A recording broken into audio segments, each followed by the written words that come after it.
¿Qué tal, jóvenes? Bienvenidos a una nueva resolución de su práctica dirigida. En este caso, la práctica número 3 de su ciclo semestral UNI en el curso de Economía. En este caso, la vamos a desarrollar conmigo. El tema es necesidades y bienes. Y bueno, yo me llamo Víctor Fariona. Así que desarrollemos esta práctica. Comencemos. En la pregunta número 1 nos dice que las personas sientan menos deseo por un bien a medida que más lo consumen, nos muestra que las necesidades son, bueno, en este caso nos pide una característica de las necesidades. Esto ya lo hemos visto en clase. En este caso nos habla sobre limitadas en su capacidad. Esta característica te dice que uno, cada vez que satisface una necesidad, tiene un punto límite. Que nadie puede satisfacer una necesidad hasta un infinito, sino que siempre tenemos un punto de saturabilidad o saturación. Llegamos a un límite. Nadie puede tomar agua y agua y agua hasta llegar al infinito. No, siempre hay un punto máximo. Justamente eso habla la ley de Gossen, la ley establecida por Hermann Gossen, un economista muy destacado del siglo XIX y representante también del marginalismo en economía. Bueno, la ley de Gossen nos dice que a medida que se satisface la necesidad, el deseo decrece. ¿Qué significa esto? Que a medida que tú vas consumiendo un producto, bueno, menos deseos por este producto tienes.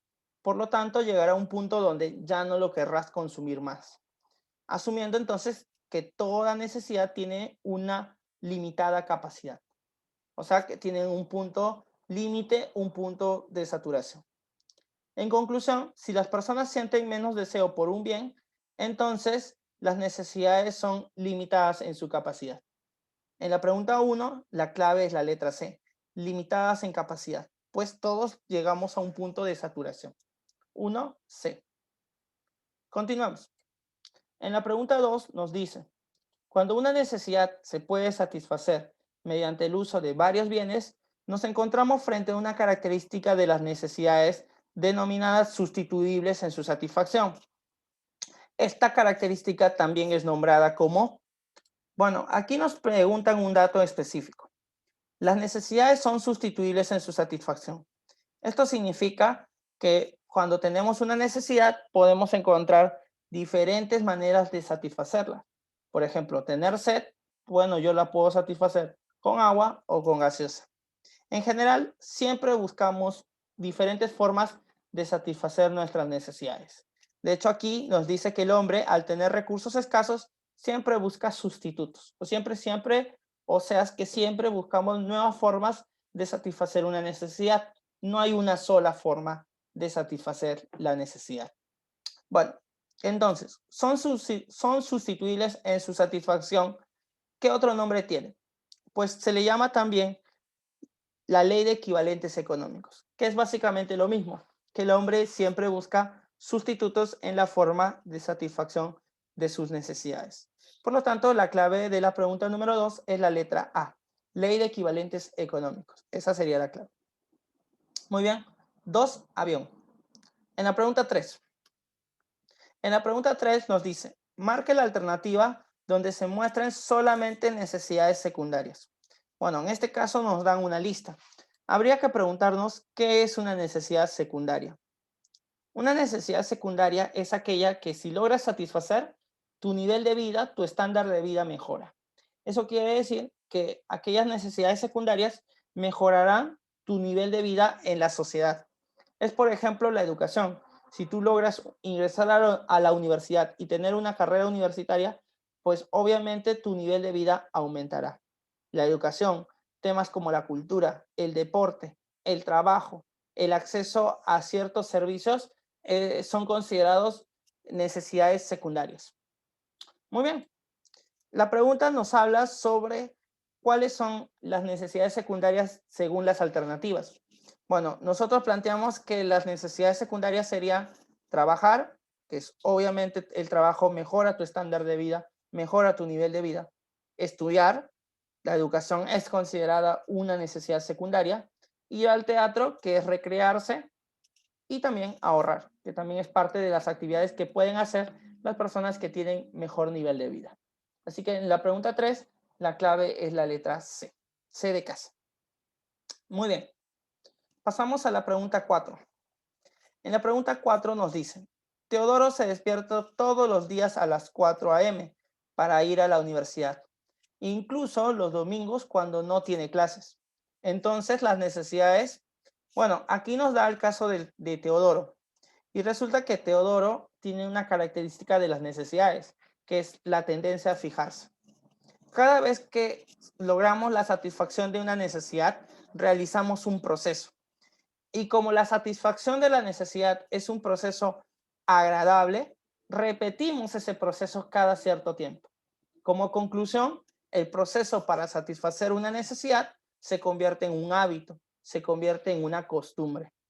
Sí, es normal que nuestros procesos de satisfacción se conviertan en costumbres. Por ejemplo, un joven como José, que juega Dota todos los domingos a las 11 de la mañana. Para él, la necesidad de jugar y recrearse se le ha fijado como una costumbre. Y en el caso de Teodoro también sería lo mismo. Se le ha fijado la costumbre de despertarse temprano.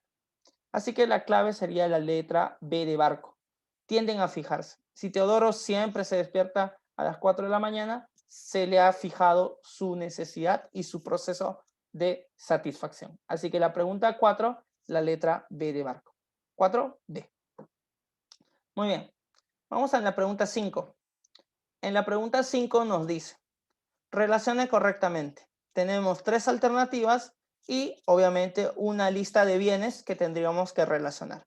Comencemos. Por ejemplo, si vamos a relacionar, comencemos con los bienes fungibles. ¿Qué es un bien fungible? Un bien fungible es un bien que se puede usar en un corto plazo. Es un bien que se usa en un corto plazo porque dura poco. De hecho, muchos definen que los bienes fungibles solo sirven para una vez, para un solo uso. O sea, es de uso corto. Bueno, en este caso, la lista que más se relacionaría sería el tema de las velas, la gasolina y los alimentos. Son productos fungibles, o sea que se usan al corto plazo y luego se desintegran, ya no existen más. Son productos fungibles. Luego, el segundo tipo de bienes serían los bienes de capital. Recordemos que los bienes de capital son aquellos bienes que desarrollan actividades productivas. Eso quiere decir que los bienes de capital se usan en el proceso productivo. Por ejemplo, las maquinarias, las herramientas, se usan en las empresas para producir más bienes o servicios. Así que en este caso la letra tendría que ser la A. Horno industrial y herramientas serían bienes de capital para ciertas empresas. Y bueno, con esto ya salió la clave. De hecho, sí, los bienes finales obviamente tendrían que relacionarse con la letra B. Pero, a ver, no te olvides que los bienes finales son aquellos bienes que ya no necesitan ninguna transformación, que están listos para ser utilizados. Por ejemplo, una casa, una computadora o la ropa. La relación correcta sería 1C, 2A y 3B. Por lo tanto, la clave sería la letra C. 1C, 2A, 3B. La clave correcta es la letra C. Muy bien, pregunta 5, letra C. Vayamos a la pregunta número 6. En la pregunta número 6 nos dice, los bienes que muestran una relación directa entre su cantidad demandada y su precio son también denominados. Bueno, aquí nos dice cuál de la lista de los bienes cumple con esta característica, del hecho de que tenga una relación directa entre cantidad demandada y precio. Bueno, aquí haremos recordatorio de los bienes Giffen y por supuesto de los bienes Veblen. Los bienes Giffen y los bienes Veblen tienen como característica no cumplir la ley de la demanda. ¿Qué dice la ley de la demanda? La ley de la demanda dice que los bienes normalmente cuando la gente ve que sus precios suben, la gente compra menos. Y cuando el precio baja, la gente compra más de los bienes. Eso quiere decir que si tú en el mercado ves que el precio de un producto como la papa o el arroz sube, pues la cantidad de productos que vas a comprar, la cantidad de papas que vas a comprar, disminuye. Esa es la ley de la demanda, porque dicen que el hombre es un ser racional y que por lo tanto, a mayor sea el precio, menor dinero para poder comprar. Bueno, esto tiene mucho sentido, Pero los bienes Giffen no te cumplen esa ley. Los bienes Giffen dicen que a mayor sea el precio, mayor la cantidad que voy a comprar, estableciendo una relación directa. ¿Y esto por qué? Porque los bienes Giffen son bienes de primera necesidad, o sea, son bienes muy básicos, normalmente alimentos. Además que son inferiores, porque son productos muy baratos, son productos de un costo muy bajo. Y además son parte principal del presupuesto de la familia. O sea, es algo que siempre consumen las familias. Ejemplo, tomamos que en China se hizo un experimento en una población que dentro de todo lo que más consumía era arroz. Y bueno, el arroz era tan importante que se hizo el experimento de subirle el precio. Le comenzaron a subir el precio del arroz y la gente respondió extrañamente. Dejó de comprar otros productos como carne o ropa para seguir comprando arroz. Y no solo eso, como el precio del arroz subía, la gente incluso compraba más arroz que lo normal para evitar que tengan que comprar en un futuro donde esté más caro el arroz. Eso demostró que en algunos casos la gente, a pesar de que el precio suba, la gente compra más de un producto. Y eso se dio en los bienes Giffen. Justamente aquí nos dice una relación directa entre el precio y la cantidad. Eso se da con los bienes Giffen. Los bienes Giffen tienen una relación directa entre el precio y la cantidad. Más precio, más compro. Menos precio, menos compro. Es bien raro, pero sí, existe en la teoría. La 6, la clave es la letra A de avión. En la pregunta 7 nos dice, de acuerdo a los ingresos, los bienes pueden clasificarse en normales e inferiores.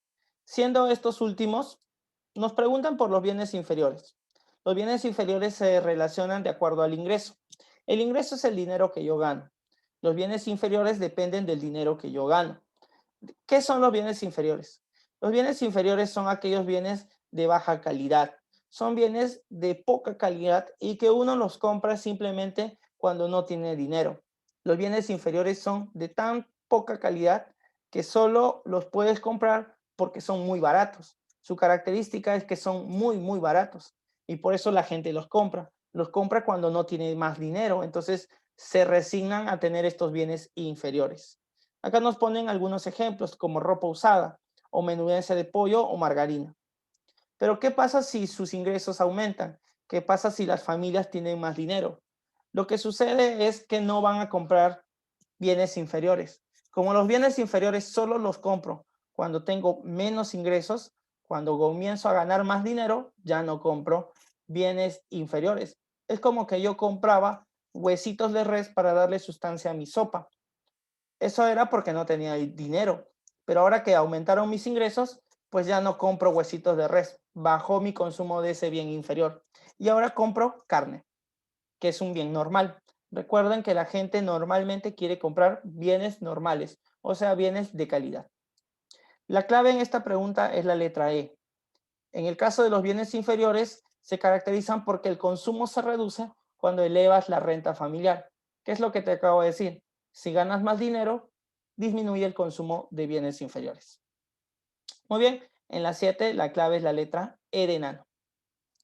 Y por último, en la pregunta 8 tenemos que encontrar si las afirmaciones son correctas o falsas.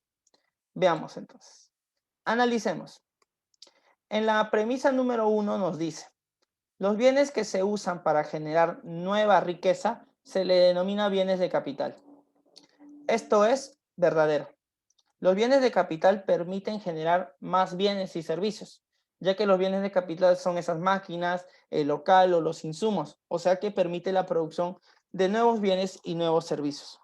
Eso quiere decir que los bienes de capital crean nueva riqueza, crean bienes y servicios. Así que la pregunta número 1 o la premisa número 1 es verdadera. La premisa número 2. Los bienes libres tienen valor de cambio, más no valor de uso. Esta premisa es falsa. Esto significa que los bienes libres tienen valor de uso. De hecho, todo bien tiene valor de uso. Todo bien sirve para satisfacer una necesidad, así que tiene valor de uso. Pero no tiene valor de cambio. Quiere decir que no tiene precio. Justamente los bienes libres solo tienen valor de uso, más no valor de cambio. Y en la premisa 3, seguro que ya te la has hecho, la premisa 3 nos dice, La división en bienes muebles e inmuebles es según el criterio del Código Civil. Esto es verdadero. El Código Civil es el aspecto jurídico que divide a los bienes en muebles e inmuebles. Los muebles, aquellos trasladables; los inmuebles, aquellos no trasladables. Recuerda que eso de dividir bienes muebles e inmuebles es según el Código Civil. Y bueno, entonces sería el verdadero. La clave correcta sería las premisas 1 y 3. Por lo tanto, la clave sería la letra D de dado. 1 y 3. ¿No? Pregunta 8, letra D. Y listo, chicos. Muchas gracias por haberme atendido en el solucionario y nos vemos en otra oportunidad. Cuídense mucho y sigan estudiando en estas clases asincrónicas. Hasta luego.